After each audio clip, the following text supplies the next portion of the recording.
Hello, this is James Birchall, and this is another Smartcar Coffee Confidential. Today's guest is Tara McEwen. So let's go get her, shall we? There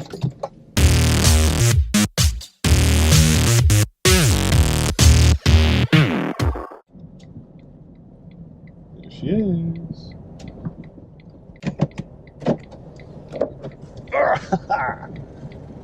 Hello, Tara. How are you doing? I'm good. Good. I Coffee. brought you coffee, and I also brought you a cookie. Oh, that's very kind It's of from you. my office workplace. We have, Look at that. yeah, I need it. One plan, business centers, see, cookies. All right, I'm gonna put the cookie over there a sec. Sure. Let's try this coffee. I know it's not a cappuccino. Hey, that's actually pretty good. Yeah, it's You a weren't great kidding, coffee. were you? Yeah. Hi, I'm here today with Tara McEwen, or Tara McEwen, or as I was just saying, practicing her name, Tara, which made her smile, from Home Share Alliance. And Tara is our guest on today's Smartcar Coffee Confidential. So Tara, why don't you introduce yourself to the viewers and tell them a little bit more about what it is Home Share Alliance is all about. Okay. Yeah, well, I guess, can I give sort of a little entry to give it a little bit more perspective? Yeah, please do, actually. Because home sharing, when I explain to people home sharing, not everybody knows what that joint term really means. And so I'll give you an example. I have an office downtown Burlington. Yes. It's very lovely, live reception, and it's shared space though. Okay. Beautiful little office setting. And if I was on my own without shared office space, I wouldn't be able to afford it. No, it's pricey. It's pricey. Yeah. So on my own, joining other businesses within this concept, I'm able to have something better offerings, better location. So home sharing is kind of like that. Oh. So with your living situation, having a homeowner that they might be living on their own and single income, but we all know housing, it's very expensive and the costs never go down. No. And as well, there's others that are, home seeking. They may have sold their home, they're off the property ladder, but they want a good lifestyle. Makes sense. So they move in with a homeowner, and it's basically based on compatibility. And that's what we do. We do the background checking, we do the search and find, and we look at compatibility with an agreement that they basically home share. Oh, so not to diminish what this is, but sort of refining not roommate, sort of, kind of. You call it roommates. I hate always saying roommate in the beginning because everyone has their roommate stories from Yeah, when they they're suck, don't they? Yeah. Well, actually, I had a couple of really good roommates in my early 20s, and I loved it. Yes, true. It was really good, and we kind of, in a way, it was kind of like that. I used to live in the beaches in Toronto. Oh, okay. And three of us shared a house together. And we got to live in a really nice area, and we were very similar but Did different. one of you own the house? No, So we in this case, leased it together. all right, yeah. all three of you leased it. But the example you just gave me was where somebody owns the house and then looks for someone, as you say, compatible on a variety of dimensions to share the space. Exactly. And the reason why I really focus on homeowners, because it's a little bit more complicated when you have co-tenancies. Whereas the homeowner, because you're sharing a kitchen, that it doesn't fall underneath that anymore. Oh. You're a licensee and licensor. So it's simple. That just went over my head. But apparently it's easier. Okay, I get that. Yeah. So your service then is that. So how big is the Home Share Alliance? As far as how big is it? Yeah. Like, well, it's a service, but. Oh, okay. Is this, you have more than one location, or is this the primary location? This is the first location. Okay. This has been my baby. So this is your baby. Yes, my baby. Yeah. Okie dokie. Yeah. Now I'm cluing in. Now you probably wanted, the next question is, how did you come up with this? Very Why good. did I do this? Yes, yeah, you're catching on. We've been in the car, what, 5-10 minutes? Yeah. I'd say several years ago, I went through a life transition, and I found myself living on a single income. I was going to say, that's code for divorce usually, isn't it? Yeah, it's cool. I've been through a few of those. Oh, okay. And prior to that, I was living in a bubble. Oh, I like my bubble. Yeah, well, that bubble was like a financial bubble. Oh, dear. Where you just think things are great, and you do run by a budget, but it's not. It's different when you become single.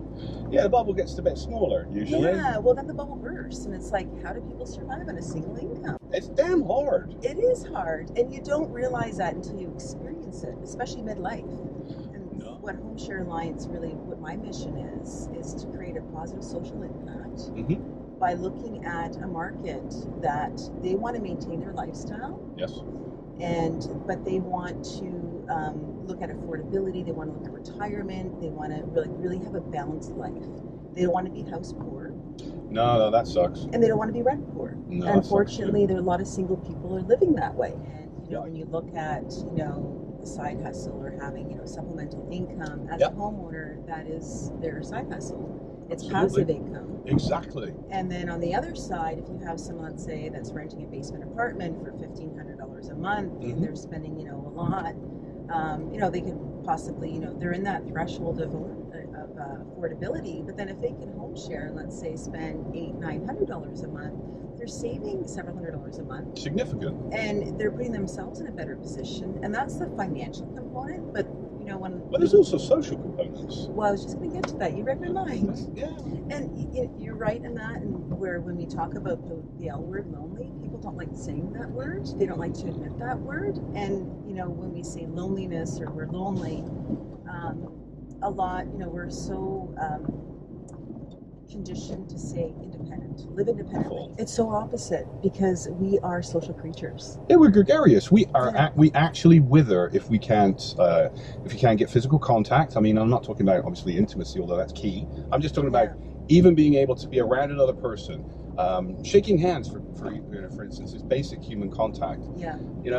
Like this, interacting like this. This is good for people. This is good for us. I mean, it reminds us that we're not alone. Exactly, we feel a part of something. We're connected to society, whatever that means to people. And every home share is different. Yep. It doesn't mean you have to always be together. It's more so when you come home at night, is it an empty house? There's someone there. If you don't show up at night, will someone miss you? What's scary is there's loads of people who actually, have a house, are working their tail off, something bad, significantly bad enough to knock them, knock this world into a different scenario hasn't happened to them yet.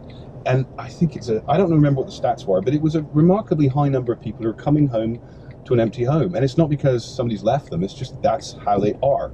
They live a single life. They have this house and they have this, this work, and maybe they have their friends and so on and so forth. But I don't know. I don't do too well if I can't connect with people from time to time. Yeah. I mean, I can take people in small doses, Yeah. But I think, And everyone's different. Some are introverts, some are extroverts. But even an introvert, you need that, the sort of, I guess you call it refueling time. But even just having that extended, almost like extended family that you're living with, it's healthy. They even have done studies that when you are connected with family or, even living with people, there's less depression, less anxiety, you live longer. Yeah. And there's so many benefits to that. Oh, yeah. Oh, no question about it. Okay. So there's no arguments that this is a good idea. Right. And now we know why you started it. Yeah. So tell me, what do you do for fun? For fun. That time when you're not sleeping or working. Well, I have friends, so I hang out with friends. Really? Yeah. I would never guess. Yeah. And I belong to a book club. And did you say a book club? Yeah, I do. But you know what? I have really high Real ambitions. Real books. I have high ambitions. I used to be an avid reader, and I just sometimes so busy, and I've got into the audiobooks, and I try different things. And I kind of cheat a bit.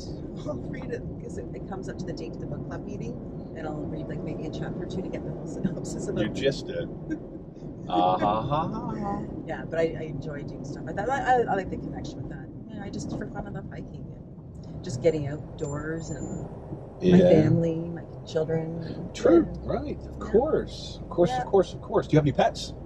Yes, I have a tuxedo cat named Nick with attitude. What's a tuxedo cat? I never really knew what a tuxedo cat was until my daughter wanted this tuxedo cat. And they're black and white, but it looks like they wear a tuxedo. Oh, okay. Yeah. I got it. And they're quite the character. colors. It's like Tom from Tom and Jerry. Yeah. He was a black and white cat. That's wasn't right. He's tuxedo cat. I'm picking some terrible roads today. Well, how about this? If people want to get in touch with you, what's the best way for them to do that? Either by phone or the website. Want to give your phone number and your web address? Sure. Go for it. My phone number is 905-973-9854. Okay. And the website is homesharealliance.com. Homesharealliance.com. Yes. All right. Well, it's been awesome learning more about what you do. You didn't ask me any tough questions. I never ask tough questions. No. And I was at a trade show a couple of weeks ago, and this woman came up to talk to me, and she said, "Oh, I could never share my place with anybody else. I like my space, and I couldn't probably, compatibility. I've just heard so many stories, and So I just had a conversation with her, and I was like, what she likes to do, in her spare time, and kind of like what you're doing with me and that. Yeah. Just to get to know her. Yeah. And I said, well, what would your deal breakers be? She goes, well, I'm vegan. And she said, I'd have a hard time having someone live in my house that's a meat eater. And I said, well, that's what we do. We look at compatibility. We would find a vegan and, someone who eats vegan foods, and as well too, because she said she likes cycling. And I said, well, what about a cycling partner? And she just sat there for a second, and she just thought about that, and she thought, She probably didn't understand that the dimensions you looked at are kinds of dimensions that she cared about. She probably just thought you were looking at these superficial things rather than the more things that make a person a person. Yeah, so that's what we do. We really try to figure out the person, but there is compatibility with people. You're like eHarmony for homes. Yes, that's right. I get, people do say I'm a matchmaker, but it is the matchmaker. Oh, was that bad? No, that was good. I mean, it's bad. It was just, I always laugh at my own humor because no one else does. Why right? did you go on eHarmony? God, no. Oh, okay. No, Well, it's a bad comment you're saying. Okay. No, I just figured it was a bad parallel, but it's actually not a bad parallel because eHarmony, and I'm not being sponsored by eHarmony or anything. Yeah. They, what is it? They match you on how many levels of compatibility? Because I was going to ask you, like, when you're checking people off the list, what are we, like 20 or 30 different dimensions, or what is it? More than that. Ooh. It's pretty intensive. I ask a lot. And you really, the more you can do your due diligence in the beginning, the less surprises later. And you want to do your homework with that. Like, we're very, very thorough with that. Well, it's an important relationship. Yes, and we ask the hard questions. That maybe that's why we're service, where we're like a third party, because as Canadians, we're a little bit polite. We don't want to ask the hard questions, so that's my job. That's what you get into. I'm objective with it, so yeah. Okay. Well, we're pretty much back where we started. I'm actually going to put us in here so you can get out soon. Thank you so much, James. No, thank you very much. It was a pleasure to meet you, and I think I'm going to Social Fusion Wednesday. Wednesday. Yeah, yes. I'll see you then. So I'll see you again. Okay. Have fun. Thank you very much for the coffee. Oh, you're welcome. Here, I'll take my garbage with me. Okay. Thanks. Take it easy. Well, that was Tara McEwen from HomeShare Alliance. Now, that has a really interesting business model. I mean, not for everyone, I get that. Not everybody needs it. But it definitely fills a particular niche in the marketplace. And I think, I think that's cool. My name's James Birchall, and this has been another Smartcar Coffee Confidential. And until next time, as I'm fond of saying, stay frosty and hustle smarter. Oh, and if you like this kind of content, remember to click the red button below that says subscribe, because then you'll get updates whenever a new episode goes live. Take care.